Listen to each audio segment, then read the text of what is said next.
Kwa miaka mingi nimechunguza tasnia ya filamu, sio Afrika tu, hata mabara ya Ulaya na nchi mbalimbali. Kwa Afrika nimekuja kugundua kuna baadhi ya changamoto ambazo zinafanya hii tasnia ya movie kuwa kama vile biashara kichaa.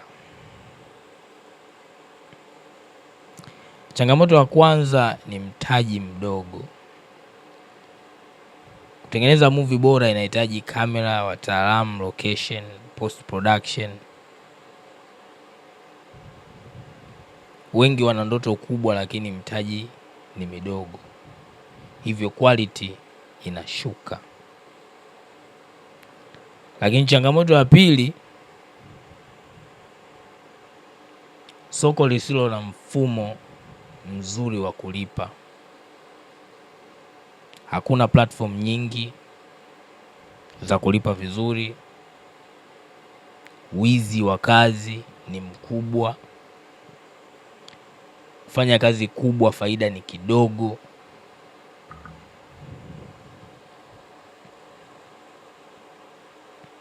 Lakini yote hayo, bado changamoto ya tatu ni ushindani ni mkubwa sana kwa sasa. Content ni nyingi. Kila mtu sasa anaweza kutengeneza movie au series. Content ni nyingi, attention ya watu ni ndogo. Ni ngumu kusimama tofauti.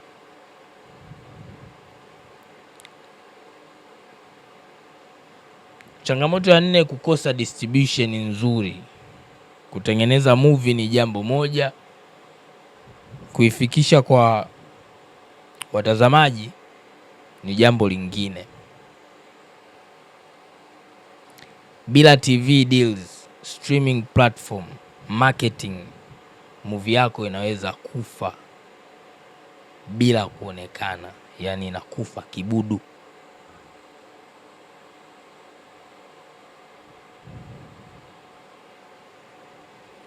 Lakini changamoto ya 5, kukosa professionalism.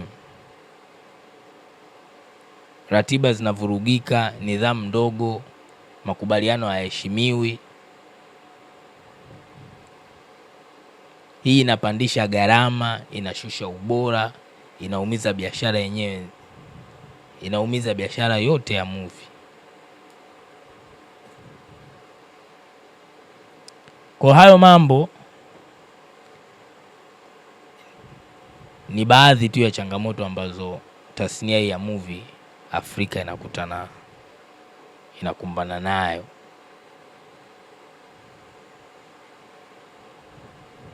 Ukweli mtupu, biashara ya movie sio kipaji, ni mfumo, biashara na nidhamu.